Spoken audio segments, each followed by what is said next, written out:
तो हेलो दोस्तों, कैसे हैं आप लोग।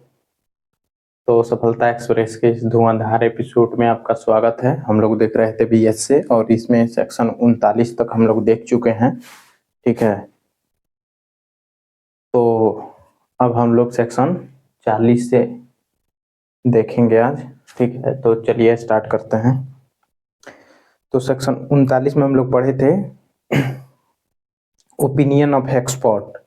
तो जनरली ओपिनियन कोर्ट में as evidence generally opinion is not relevant. ठीक है, लेकिन एक्सपर्ट ओपिनियन रिलीवेंट होता है। ठीक है, ये हम लोग सेक्शन 39 में पढ़ चुके थे। ठीक है, कि एक्सपर्ट ओपिनियन क्या होगा, रिलीवेंट होगा सेक्शन 39 में। ठीक, जिसमें एक केस भी था समीर वर्सेस कानपुर यूनिवर्सिटी, और जिसमें बोला गया था कि स्टूडेंट भी क्या हो सकता है, एक्सपर्ट हो सकता है।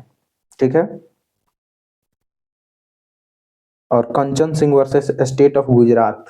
ठीक है, कंचन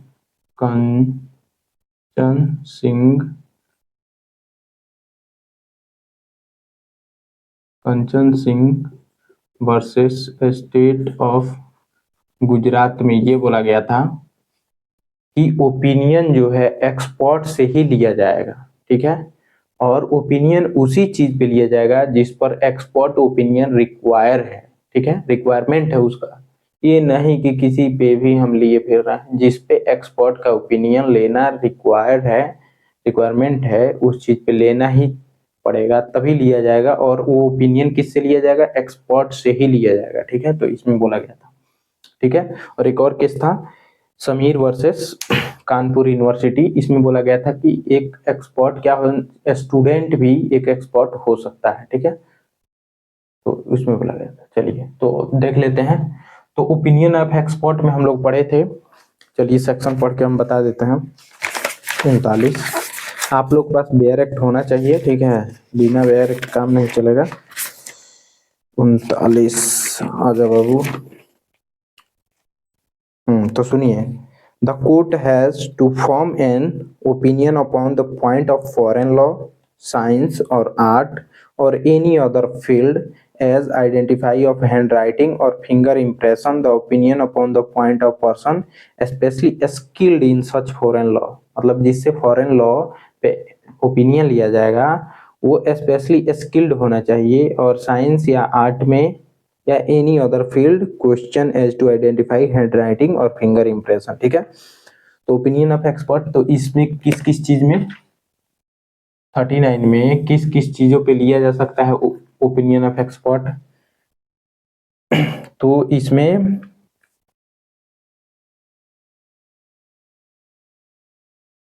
हैंड राइटिंग और फिंगर इम्प्रेशन पे। ठीक है, हैंड राइटिंग और फिंगर इम्प्रेशन पे लिया जा सकता है। ठीक, इस पे लिया जा सकता है। ठीक है, और किस किस फील्ड में लिया जा सकता है, तो फॉरेन लॉ,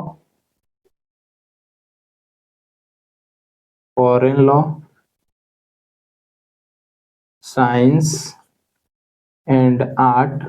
ठीक है, फॉरेन लॉ, साइंस और आर्ट, पे लिया जा सकता है। ठीक है, और एनी अदर फील्ड अगर वो रिक्वायर है, एनी अदर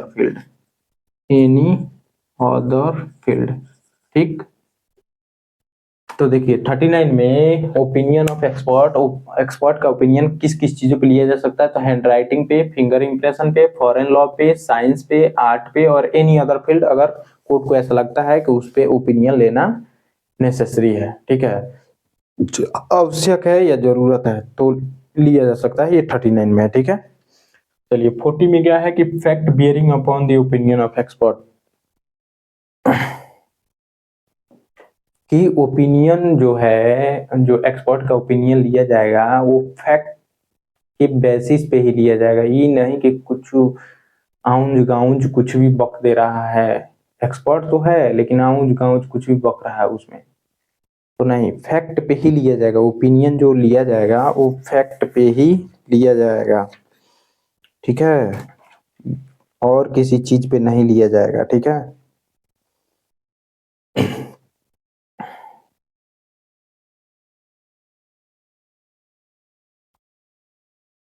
चलिए पढ़ लेते हैं एक बार 40। इसमें तो कुछ दिया नहीं ना है।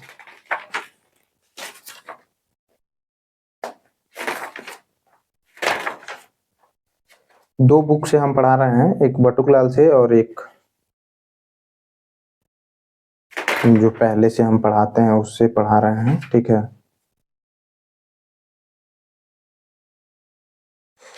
तो चलिए एक बार पढ़ लेते हैं। 40 में क्या है? Fact bearing upon opinion of expert.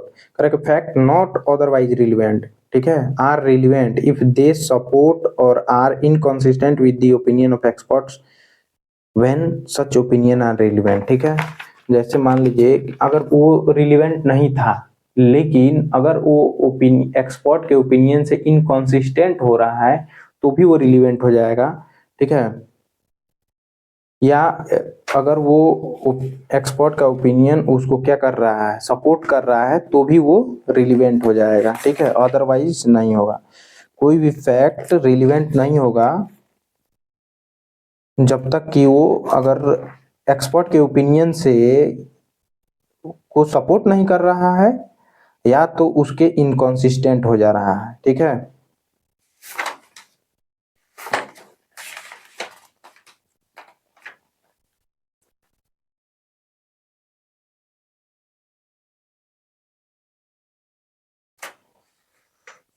एक केस था वो मिल नहीं रहा है, क्या था?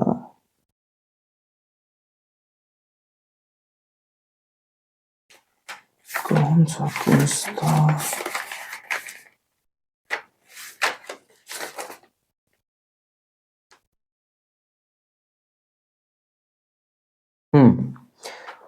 Mahmood versus state of UP 1976 का केस है, ठीक है। महमूद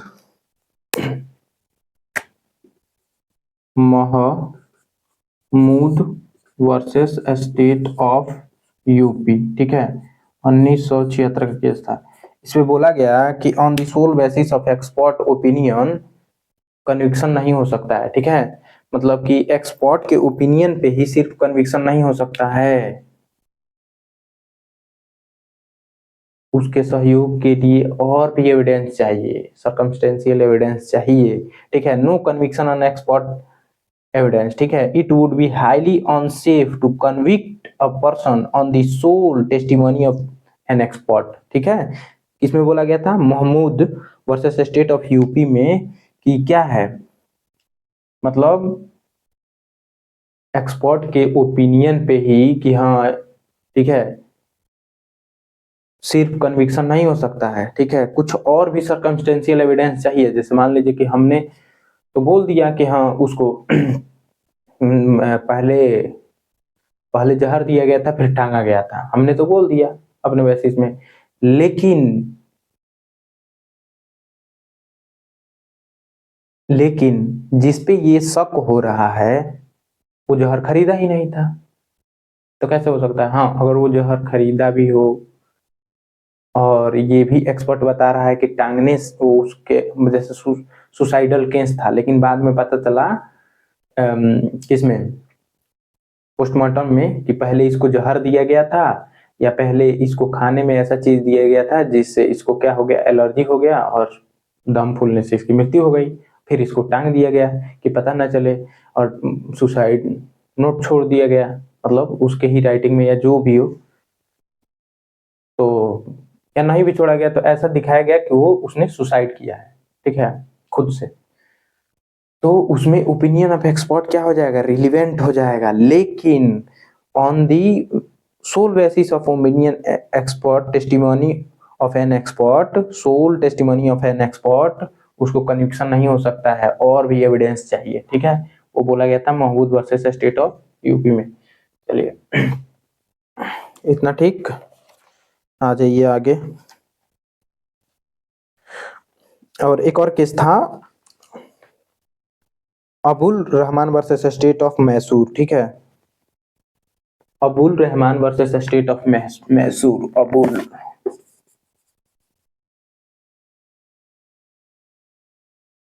मान वर्सेस स्टेट ऑफ मैसूर। इसमें बोला गया था कि एक्सपोर्ट होने के लिए एक्सपीरियंस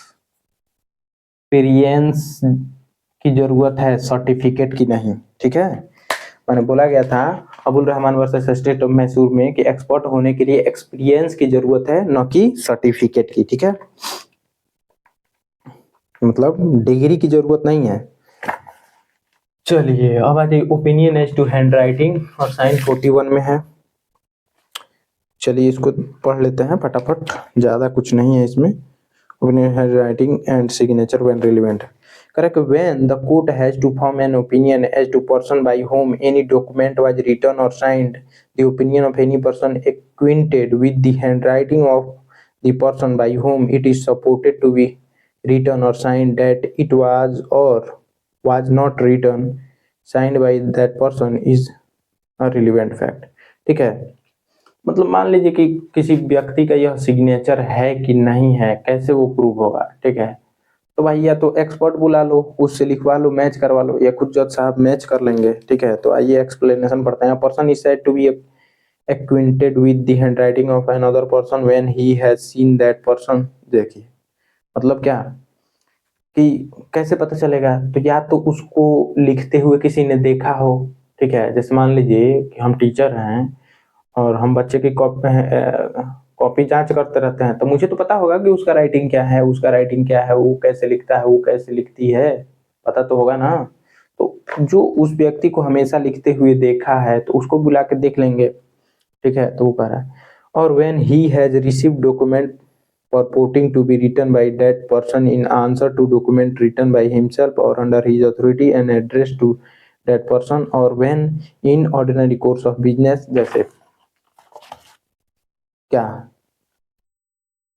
कि ऑर्डिनरी कोर्स ऑफ बिजनेस मतलब हमेशा उसका खत मेरे पास आता रहता है, तो मैं उसका राइटिंग पहचानता हूँ।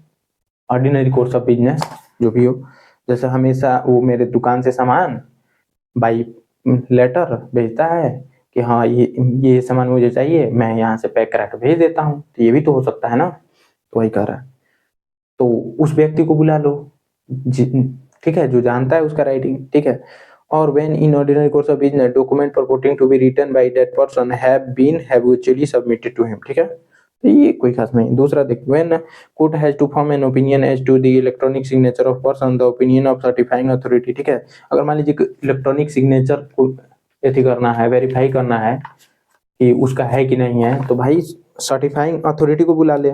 ठीक है, तो इसमें दूसरा में क्या है, certifying authority which has issued the electronic signature certificate is relevant fact। ठीक है, तो सर्टिफाइंग अथॉरिटी को बुला के पूछ लो भैया उसका है कि नहीं है। ठीक है, 42 देखिए, 42 में क्या है, 42 कस्टमर्स राइट व्हेन रिलेवेंट। ठीक है, तो opinion as to existence of general customer right when relevant. तो जनरल राइट और कस्टम कैसे पता चलेगा, तो भाई मान लीजिए कि हमारे घर में ये ऐसा होता है कि नहीं, हम किससे पूछेंगे, तो मुझे पता है कि सबसे जो बूढ़ा है, बुजुर्ग है, उसको पता हुआ, तो हम पूछ लेंगे दादी अपना घर में सपहा बाबा के दिवाली के दिन दिया चढ़ेला। मतलब समझ में आ रहा है ना।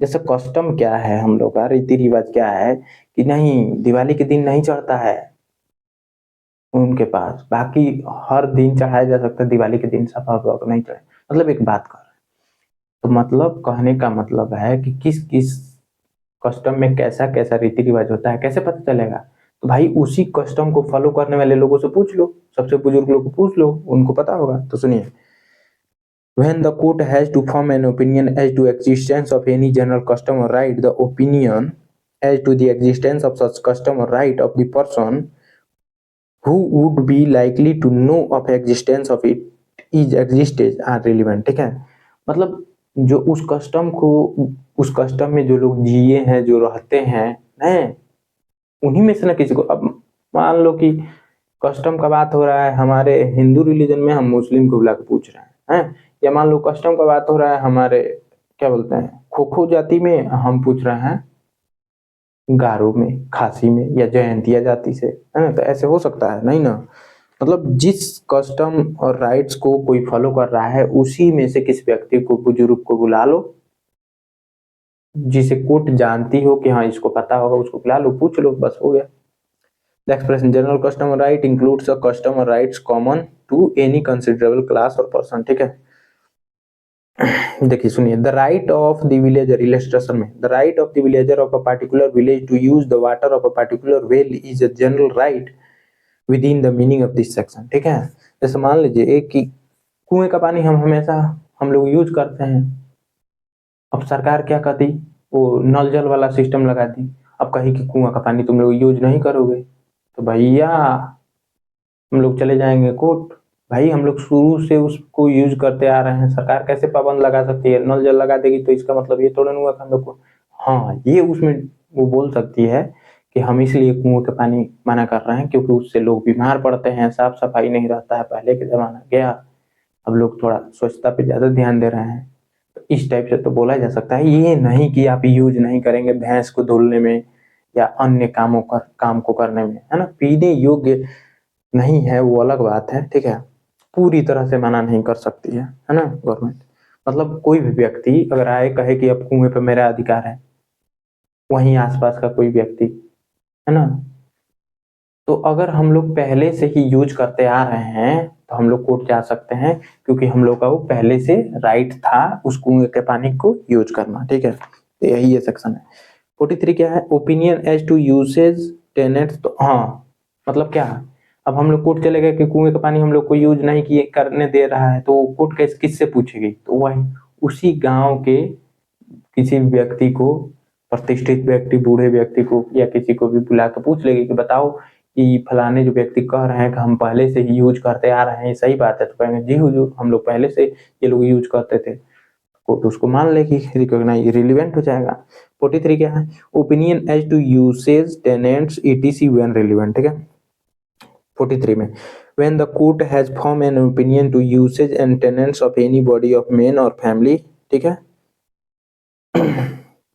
the constitution and governance of any religion or charitable foundation or the meaning of word or terms used in particular district or by particular classes of people or opinion of person having a special means of knowledge thereon are relevant fact। ठीक है, तो इसमें usage का बात हो रहा है। ठीक है, तो वही है 43 में। ठीक है, जैसे हम लोग इसमें पढ़े तो इसमें यूसेज का है, बस और कुछ नहीं है।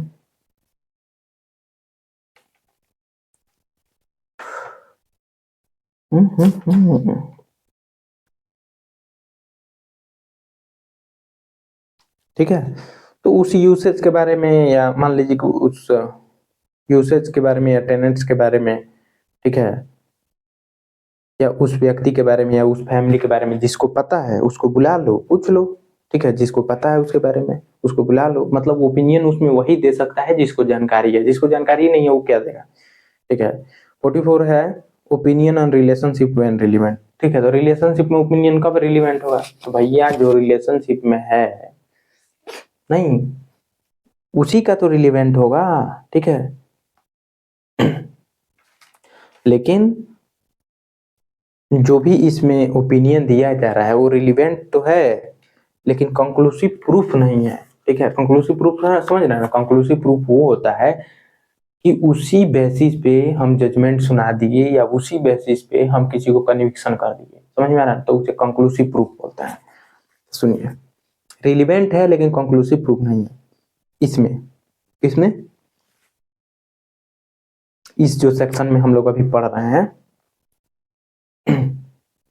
क्या 40 से जो हम लोग पढ़ते आ रहे हैं ना, 40 में क्या था, वो fact bearing upon opinion of expert, जैसे ओपिनियन के सोल बेसिस पे ही, इसी में ना पढ़े थे महमूद में कि on the sole basis of opinion of expert conviction नहीं हो सकता है। ठीक है, तो वही है 44 में, opinion on relationship when court has to form an opinion as to the relationship of one person to another, the opinion expressed by conduct as to the existence of such a relationship of any person who as the member of the family or otherwise has especially means of knowledge on the subject is relevant fact। ठीक है, मतलब जिसके दो लोग relationship में रह रहे थे, मतलब लग रहा था कि हाँ वो हस्बैंड एंड वाइफ हैं, तो जो उसके आसपास के लोग हों वो देख रहे थे कि हाँ ये लोग हस्बैंड वाइफ के जैसे रह रहे हैं, तो हस्बैंड वाइफ ही होंगे, है ना। मान लीजिए कोर्ट में केस आया कि हम मेंटेनेंस के लिए, अब वो बोल दिया कि हम लोग हस्बैंड वाइफ थे ही नहीं, हम लोग तो ऐसे ही रूम शेयर किए हुए थे। भाई वहाँ के लोगों से पूछ लिया जाएगा कि ये लोग किस टाइप से रह रहे थे, हम लोग कहेंगे नहीं, तो वहाँ के लोग कहेंगे ना कि ये हस्बैंड एंड वाइफ के जैसे रह रहे थे लोग, है कि नहीं। या उनके दोस्त लोग बताएंगे जो करीबी हैं अगल बगल जैसे, है ना, अगल बगल जो रूम लिए हुए हैं वो बताएंगे नहीं ये लोग हस्बैंड वाइफ ही के जैसे ही रह रहे थे लोग, लिविंग रिलेशनशिप में थे। ठीक है, तो देखिए लिविंग रिलेशनशिप में भी मेंटेनेंस के लिए अप्लाई किया जा सकता है ना, किसी केस में बोला गया है ऐसा। लेकिन हाँ रूम शेयर किए हुए हैं, वो एक साथ रह रहे हैं, तब तो नहीं होगा। ठीक है, तो वही तो कह रहा है कि उस रिलेशनशिप के बारे में कौन बताएगा भैया। तो उस फैमिली में मान लीजिए हम लोग 2 लोग फैमिली में और भी चाचा चाचा बच्चा थे लोग जो भी, और हम 2 लोग रह रहे थे हस्बैंड एंड वाइफ। अच्छा 2 लोग ऐसे ही रह रहे थे लोग, लेकिन सबको लग रहा था कि ये लोग दोनों शादी किए हुए हैं, तो कोर्ट पूछेगी ना कि तुम लोग कि ये लोग कैसे रह रहे थे लोग, तो वो लोग बताएंगे कि ये लोग हस्बैंड वाइफ हैं, उसी के जैसे रह रहे थे लोग, हम लोग लगा कि शादी किया हुआ है लोग। ठीक है, तो उन्हीं लोगों से पूछेगा जिसको जानकारी होगा 44 में। ठीक है, लेकिन इसमें कह रहा है कि provided such opinions shall not be sufficient to prove a marriage. ठीक है, लेकिन यह ओपिनियन शादी को प्रूव नहीं किया जा सकता इस opinion on the basis of this opinion, है कि नहीं, क्योंकि शादी का अलग मामला है अपना। शादी का क्या मामला है, तो भाई शादी का मामला अलग अलग रिलीजन में अलग अलग तरीके से हो सकता है ना, अलग अलग कस्टम रीति रिवाज से।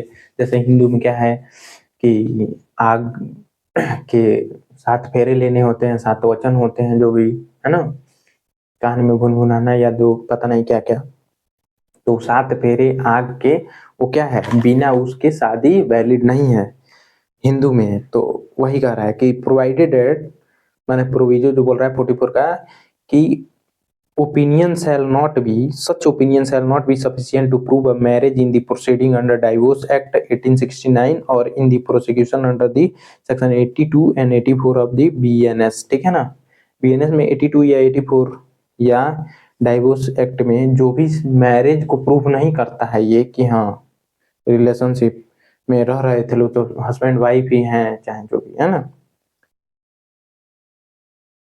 सुनिए illustration, the question is whether, question है कि क्या a and b were married, a और बी शादीशुदा थे। The fact that they were usually received and treated by their friends as husband and wife is relevant. ठीक है, तो उसके दोस्तों द्वारा उसके दोस्तों द्वारा हमेशा हस्बैंड एंड वाइफ के जैसे उनको ट्रीट किया जाता था, ये रिलेवेंट हो जाएगा। ठीक है, the question is whether A was the legitimate son of B. Question ये था कि क्या ए बी का लीगली सन है, मतलब, है ना। The fact that A was always treated as such by member of the family is relevant. ठीक है ना, तो ए हमेशा जो है इस प्रकार ट्रीट किया जा सकता कि वो उसका बेटा ही है, ये इंपॉर्टेंट हो जाएगा। ठीक है, 45 है ground of opinion when relevant. 45 क्या है, ग्राउंड ऑफ ओपिनियन कब रिलेवेंट हो जाएगा। 45 ग्राउंड ऑफ ओपिनियन। अब मान लीजिए ग्राउंड कैसा है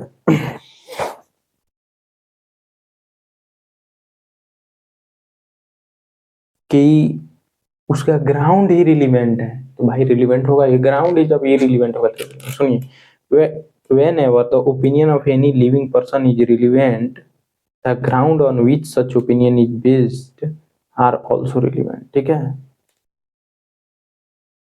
किसी लिविंग पर्सन का अगर ओपिनियन रिलेवेंट है तो उसका ग्राउंड भी रिलेवेंट। देखिए, एन एक्सपर्ट में give an account of experiment performed by him for the purpose of forming his opinion. ठीक है, मतलब कि जैसे हम कोई ओपिनियन दिए, उस ओपिनियन, वह ओपिनियन किसी ग्राउंड पे बेस्ड था, वो एक फैक्ट पे बेस्ड था तो वो रिलीवेंट हो जाएगा। ठीक है, द ग्राउंड ऑफ ओपिनियन कब रिलीवेंट होगा?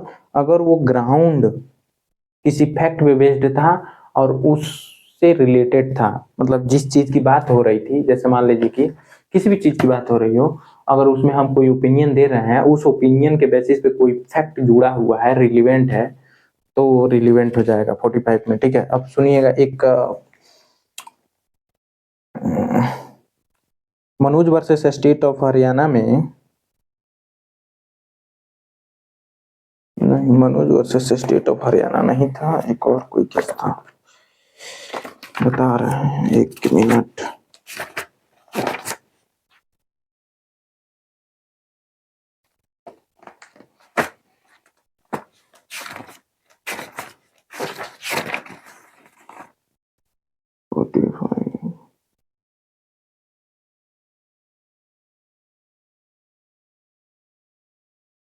छोड़िए, होगा कोई, मिल नहीं रहा, कोई बात नहीं।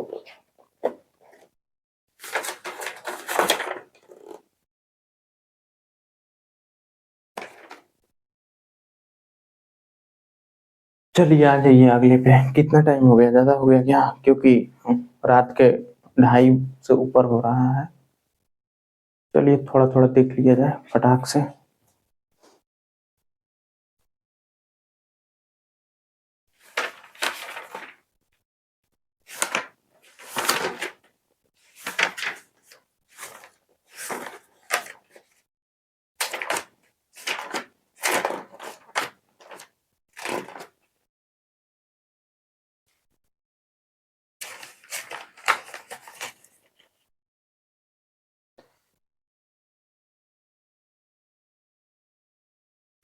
देखिए एक केस था, Selvi versus state of Karnataka. ठीक है, Selvi versus state of Karnataka में सुप्रीम कोर्ट ने, Selvi versus state of Karnataka में सुप्रीम कोर्ट ने नारकोटिक टेस्ट पे के लिए कुछ ग्राउंड दिया था कि नारकोटिक टेस्ट कब कब मतलब यूज किया जा सकता है। मतलब नारकोटिक टेस्ट, या एक और जो वो क्या बोलते हैं, अरे लाई डिटेक्टर जो टेस्ट होता है, वो कब कब लिया जा सकता है, क्योंकि ये क्या है, right to life and personal liberty का क्या है, इन्फ्रिंजमेंट कर रहा है ना ये। तो Selvi versus state of Karnataka में सुप्रीम कोर्ट ने कुछ गाइडलाइन दिया। ठीक है, तो उसमें क्या गाइडलाइन दिया कि no lie detector test should be administered except the basis of consent of accused. मतलब जब तक एक्यूज्ड का कंसेंट नहीं रहेगा तब तक लाई डिटेक्टर का यूज नहीं किया जा सकता है उसके खिलाफ। ठीक है, क्यों क्यों नहीं किया जा सकता है?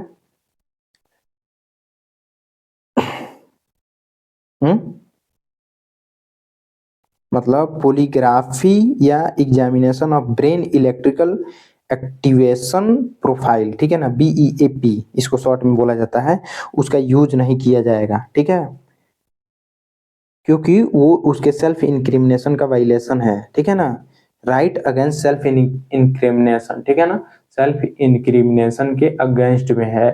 ठीक है, इसीलिए तो उसमें बोला गया था कि लाई डिटेक्टर टेस्ट का उपयोग कब किया जाएगा। Selvi versus state of Karnataka में कुछ गाइडलाइन दिया गया था, तो उसमें बोला गया था कि लाई डिटेक्टर टेस्ट का उपयोग, देखिएगा कुछ उसमें गाइडलाइन दिया गया था, या जो भी लाई डिटेक्टर टेस्ट हो गया, या ब्रेन मैपिंग जो भी टेस्ट होता है, या ठीक है, या नार्कोटिक टेस्ट, तो उसमें पहला कि वो एक्यूज्ड के कंसेंट पे ही किया जाएगा। अगर एक्यूज्ड मना करता है तो नहीं होगा। दूसरा ये बताया गया था कि अगर एक्यूज्ड राजी भी हो जाता है तो उसका लॉयर के प्रेजेंस में होगा, मतलब उसका एडवोकेट के प्रेजेंस में ही होगा ये टेस्ट जो भी होगा। ठीक है, दूसरा ये बोला गया था। ठीक है, तीसरा बोला गया था कि consent should be recorded before judicial magistrate, और जो कंसेंट होगा, कि वो जो कंसेंट दे रहा है कि हाँ ठीक है कोई बात नहीं करा लो, जो एक्यूज्ड है, एक्यूज्ड का कंसेंट जुडिशियल मजिस्ट्रेट रिकॉर्ड करेगा। ठीक है, और ठीक है, तो ये सब कुछ बात था, ये याद है। ठीक है, बस इतना याद रखिए, बाकी तो है ये है। तो अब आ जाइए, हम लोग आ जाते हैं कैरेक्टर व्हेन रिलीवेंट। ठीक है, कैरेक्टर कब रिलीवेंट होगा? तो देखिए जनरली कैरेक्टर इज इरिलीवेंट, है ना, जनरली कैरेक्टर क्या है, इरिलीवेंट होता है। तो देखिए 46 नंबर का रहा कि in civil cases character prove to be conduct imputed irrelevant, ठीक है। तो सिविल केसेस में जनरली कैरेक्टर क्या हो जाएगा, इरिलीवेंट हो जाएगा।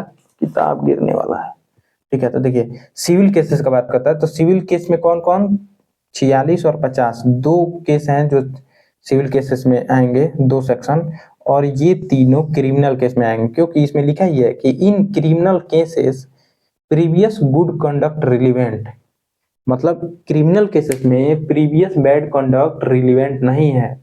जैसे प्रीवियस और 47 कहता है, 48 क्या कहता है कि प्रीवियस बैड कंडक्ट, मतलब अगर कोई वुमेन है, अगर वो प्रीवियसली सेक्सुअल एक्टिवेशन में थी, सेक्सुअल एक्टिव थी, वो भी रिलीवेंट नहीं है। अभी का तुम बात बोलो, पहले वाला नहीं, ठीक है। तो यही चलता है। जैसे मान लीजिए पहले मुझे गलती से कोई अपराध हो गया, तो जरूरी थोड़ा ना कि अभी भी मैंने किया है, इसीलिए वो उस बेसिस पे कि इसने पीछे भी चोरी की है, इस बेसिस पे हम ये नहीं कह सकते कि इसने पीछे भी चोरी की है माय लॉर्ड, तो इसीलिए ये फिर भी यही चोरी किया होगा, वो क्या है, इरिलेवेंट है। जज साहब कहेंगे कि भाग जाओ नहीं तो बहुत मारेंगे।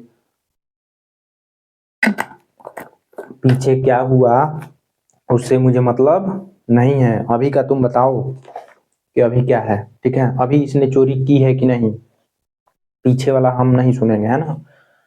तो in criminal cases previous good conduct relevant है, लेकिन previous bad conduct is not relevant, ठीक है।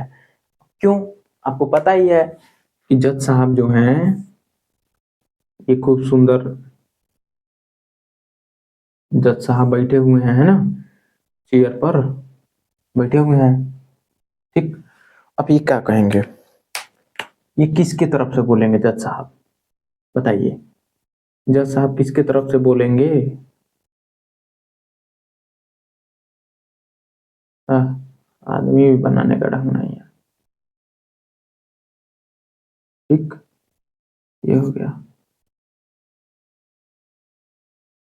ठीक, ये हो गया। तो ये था एक्यूज्ड, हाँ ये था क्या, विक्टिम, ठीक, जो भी अरे जो भी मान लीजिए, नहीं, तो ये एक्यूज था, ठीक है, और ये जो भी विक्टिम और डिफेंडेंट जो होते हैं, ठीक, तो एक्यूज्ड। तो इसने, अब बताइए जज साहब किसके फेवर में रहेंगे, एक्यूज्ड के फेवर में रहेंगे हमेशा। अगर हम कहते हैं कि इसने पीछे चोरी की है इनके घर में, तो जज साहब मानेंगे नहीं, कहेंगे कि इसने पीछे चोरी किया था वो अलग बात है, उसको छोड़ो, उसको हम रिलेवेंट नहीं मानेंगे, अभी इसने की है कि नहीं तुम प्रूव करो, है ना, ठीक है। तो वो नहीं मानेंगे, ठीक है। तो हमेशा जज साहब किसके फेवर में रहते हैं, एक्यूज्ड के फेवर में, ठीक है। तुम प्रूव करो हम मान लेंगे, ठीक है। तो वही सुनिएगा, मतलब कभी भी जज साहब न्यूट्रल नहीं रहते हैं, वो हमेशा एक्यूज के फेवर में रहते हैं, ठीक है। कि अगर कोई भी सस्पिशन बचा कि हाँ इसने चोरी की है कि नहीं, तो किसके फेवर में चले जाएंगे, एक्यूज के फेवर में, तुरंत उसको बेल मिल जाएगा, ठीक है। अगर थोड़ा भी डाउट हुआ तो वो डाउट का फायदा किसको मिलेगा, एक्यूज को, ठीक है। तो याद रखिए, तो इसीलिए प्रीवियस गुड कंडक्ट, इसका पीछे कोई अच्छा कंडक्ट था, अच्छा व्यवहार था, ये टीचर था या कुछ भी, वो रिलीवेंट है, लेकिन पीछे उसने कोई काम कांड किया, वो कांड रिलीवेंट, वो नहीं, इसमें रिलीवेंट नहीं होगा, ठीक है ना, नॉट रिलीवेंट। चलिए एक बार पढ़ लेते हैं, 46 को पढ़ लेते हैं, ठीक है, आ जाइए। कह रहा कि in civil cases character to prove conduct imputed irrelevant, कह रहा कि in civil cases the fact that the character of any person concerned is such as to render probable or improbable any conduct imputed to him is irrelevant except in so far as such character appears from the fact otherwise relevant, ठीक है। कह रहा है कि किसी भी civil cases में, ठीक है, किसी भी सिविल केसेस में कैरेक्टर क्या है, इरिलीवेंट हो जाएगा। क्या हो जाएगा? इरिलीवेंट। ठीक, कुछ केस उस दिया है कि ना? कहाँ है? 46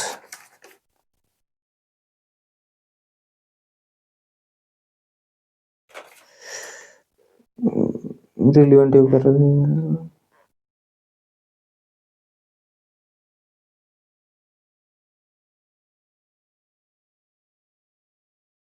ठीक है।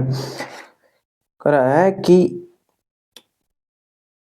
character of any person concerned is not admissible for the purpose of raising an inference as to his conduct। ठीक है, किसी भी व्यक्ति का कंडक्ट कैसा है या कैसा था सिविल मैटर में, वो कभी भी रिलीवेंट नहीं है, उसको काउंट ही नहीं किया जाएगा। अभी उसने क्या गलती किया है ये तुम प्रूव करो। पीछे वाला कोई भी कैरेक्टर वो तुम बताकर कि ये बहुत बैड कैरेक्टर का था तो यही ये कांड किया होगा, नॉट रिलीवेंट। ठीक है, इसी ने पैसा चोरी की होगी, नॉट रिलीवेंट।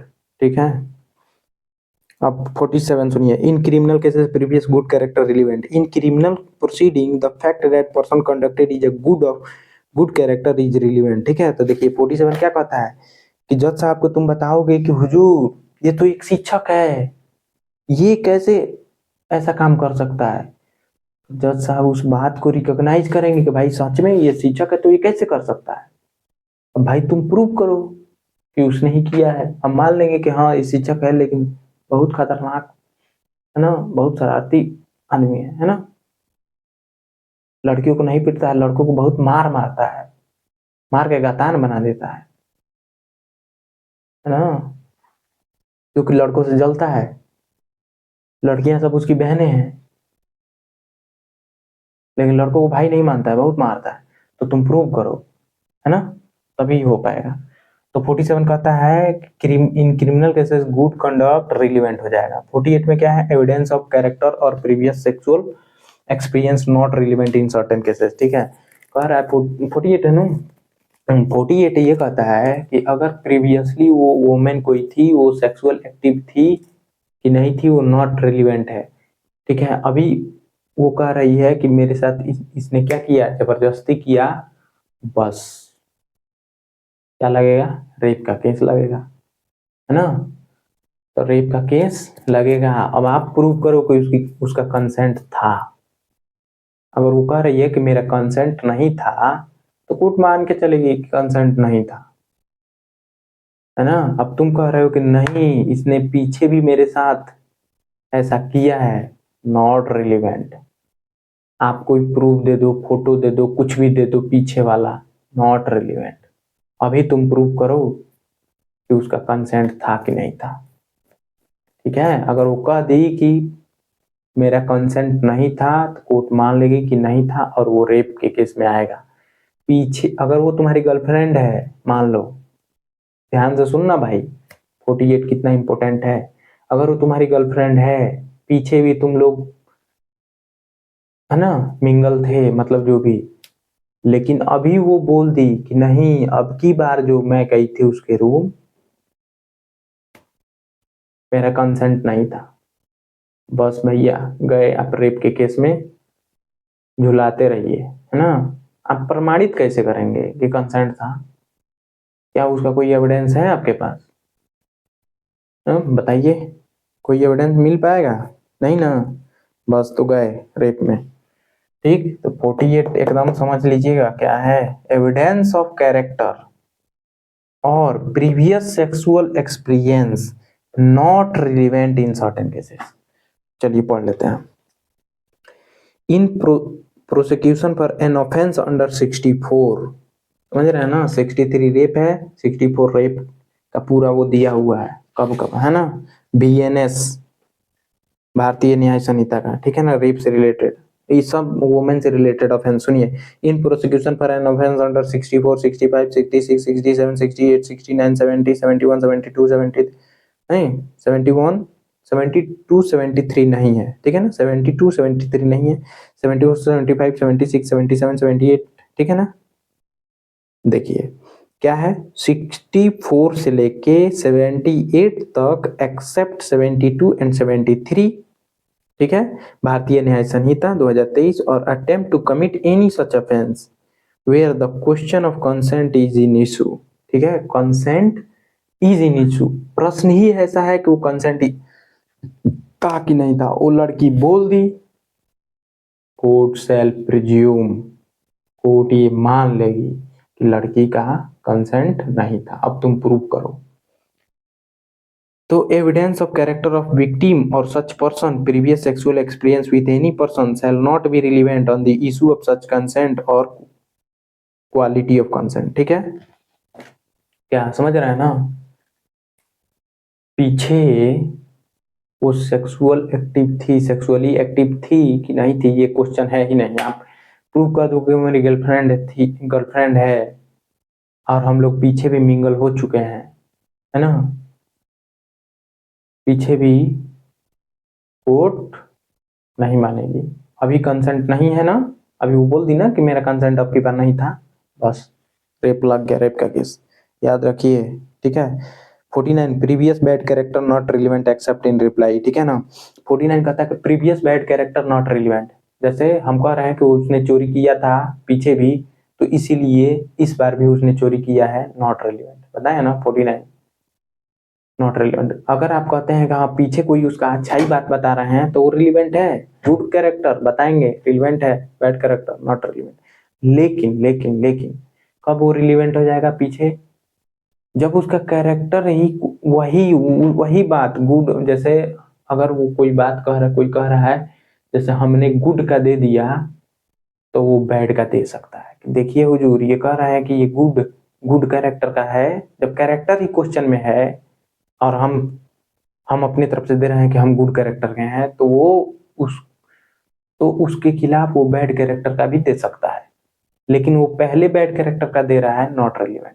अगर कोई गुड कैरेक्टर का दे रहा है तब उसके बिहाफ पे हम बैड कैरेक्टर का दे सकते हैं कि देखिए हुजूर इसने पीछे चोरी की थी, ठीक है, तो अब वो कोर्ट मानेगी। सुनिए, correct, in criminal proceeding the fact that the accused has a bad character is irrelevant unless the evidence has been given that he has a good character, ठीक है। मान लीजिए कि उसी के एडवोकेट ने गुड कैरेक्टर का एविडेंस दे दिया, तब वो अपोजिट पार्टी बैड कैरेक्टर का एविडेंस दे सकता है, अन्यथा देगा तो मतलब कोई फायदा नहीं है। लेकिन अगर हम गुड कैरेक्टर दिखाना चाहते हैं तो वो बैड कैरेक्टर दिखा सकता है, in which case it becomes relevant, ठीक है। एक्सेप्ट एक्सप्लेनेशन भी दिया, this section does not apply to the cases in which the bad character of any person is itself a fact in issue, ठीक है, bad character ही उसका fact in issue में है तो उस पर अप्लाई नहीं होगा, ठीक है। एक्सप्लेनेशन 2 कहता है previous conviction is relevant as evidence of bad character. Explanation 2 कह रहा है कि प्रीवियस कन्विक्शन, अब पीछे उसको सजा दिया जा चुका है, वो सजा काट चुका है, तो वो दिया जा सकता है बैड कैरेक्टर के लिए, ठीक है। तो ये important 50 character as to affecting damage, ठीक है। अब कह रहा है कि character as to affecting damage, तो सबसे पहले यहाँ जानना ये जरूरी है कि कैरेक्टर है क्या, तो कैसे अफेक्ट होगा, ठीक है, कैरेक्टर है क्या तो अफेक्ट कैसे होगा, मार्कर हुआ कि नहीं, अच्छा।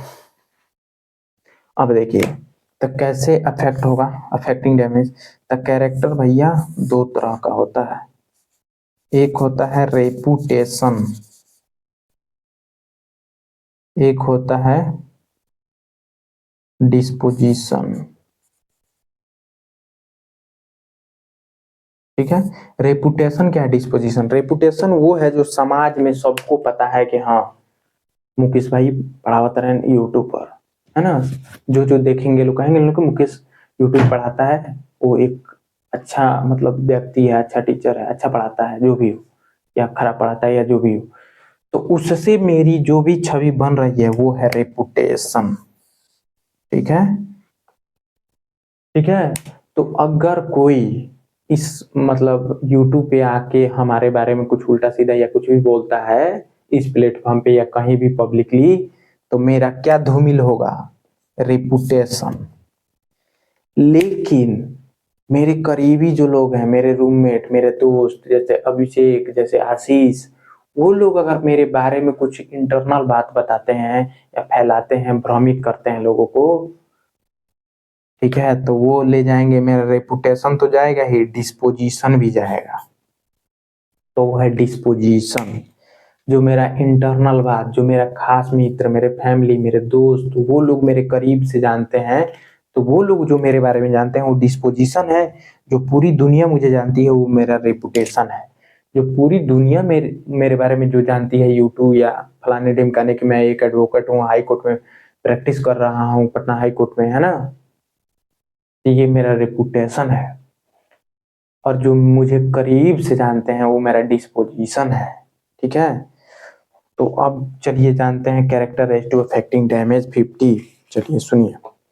इन civil cases the fact that the character of any person is such as to affect the amount of damage which he ought to receive is relevant, ठीक है।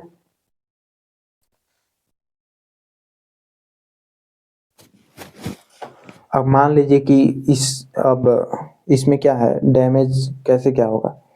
तो अब मान लीजिए कि इस कैरेक्टर को कोई अगर धूमिल कर रहा है तो हम डैमेज अपने हिसाब से मार सकते हैं। मान लीजिए कि 2-4-10 लोग देखते हैं हमारे यूट्यूब चैनल पे, और जो भी 2-4-10 सब्सक्राइबर हैं उसी हिसाब से हम फाइन मार सकते हैं, डैमेज क्लेम करने के लिए कोर्ट में जा सकते हैं।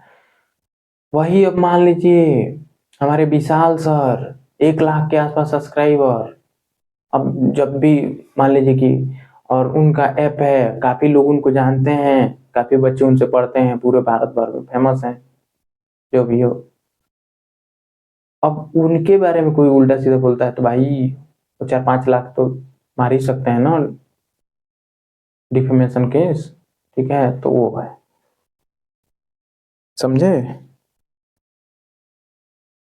अब इसमें बोल रहा है explanation in this section and sections 46, 47 and 49 the word character include the word reputation and disposition, ठीक है। करेक्ट। 46, 47 एंड 49 दोनों क्या कैरेक्टर में क्या इंक्लूड हो रहा है, reputation and disposition, but except the provided in section 49, ठीक है। 49 क्या है, may be given only an general reputation and general disposition, ठीक है ना। 49 में सिर्फ जनरल रेपुटेशन और जनरल डिस्पोजिशन पे दिया जा सकता है, and not of particular act by which reputation और डिस्पोजिशन हैज बीन शोन, ठीक है।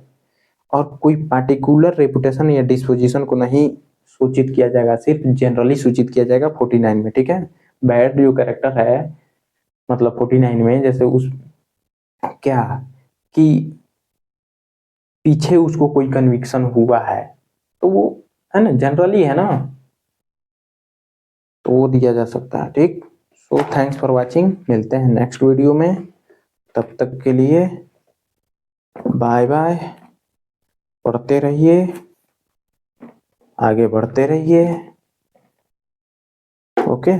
थैंक्स फॉर वाचिंग, और 1-2 लाइक या डिसलाइक करते रहिए, कमेंट भी अच्छा या खराब करते रहिए। चलिए मिलते हैं अगले वीडियो में।